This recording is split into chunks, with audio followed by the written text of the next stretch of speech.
go back far beyond the pyramids, before the first wheel turned, before a single word was written. We are talking about 1.5 million years ago in the Lower Paleolithic era, a world ruled not by kings but by nature, a time when Homo erectus roamed the African savannas, fragile against the predators of the night.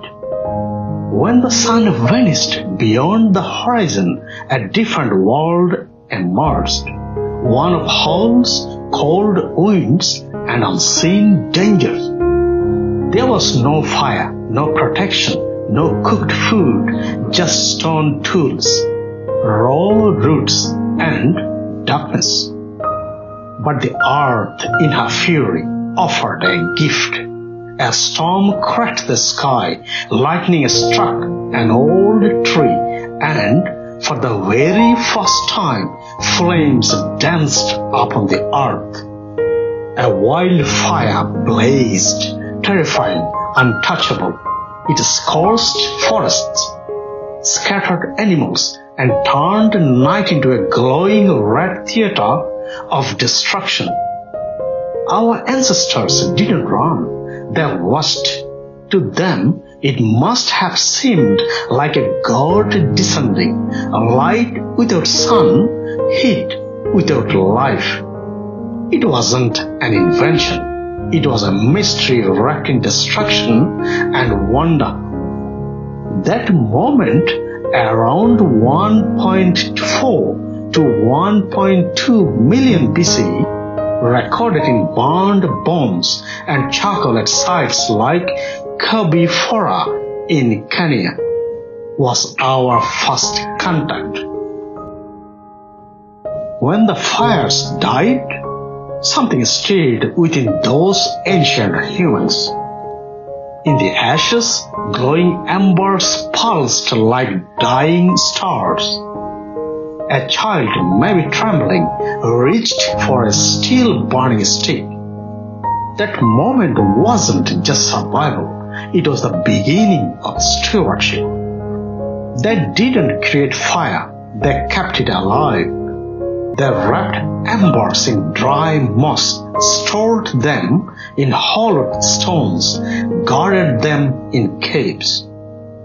In tribal societies, perhaps as early as 500,000 BCE, fire became sacred. The tribe's survival depended on a single role, the flame keeper. Their duty: never let the fire die. If it went out, they waited for weeks, maybe years, for lightning to strike again, because still they couldn't make it, but they knew its power. Then something changed. Sparks flew when flint struck against iron pyrite. It was accidental, but someone noticed. The earliest evidence of human-made fire comes from Qasim Cave in Israel, dating back to around 400,000 BC. A hunter kneeling by dry leaves tried again and again, flint in hand, patience as his only tool.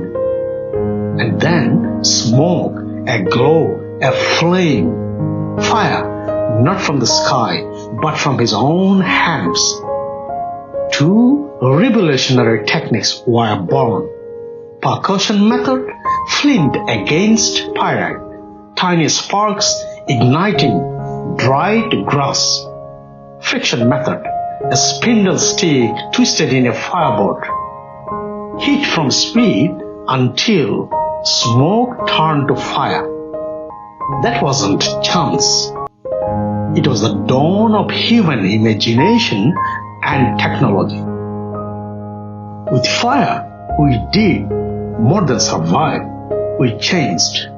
We began cooking meat, transforming our diet. Brains grew larger. Body adapted. Language and memory blossoms around glowing embers. In the eyes of anthropologist Richard Wrangham, cooking food with fire may be the turning point that gave rise to Homo sapiens nearly 200,000 years ago. Nights were no longer silent. They were filled with stories. We healed wounds, scared of predators, explored the dark place of the world because we had our own sun. Around fire, we became human. Then came progress.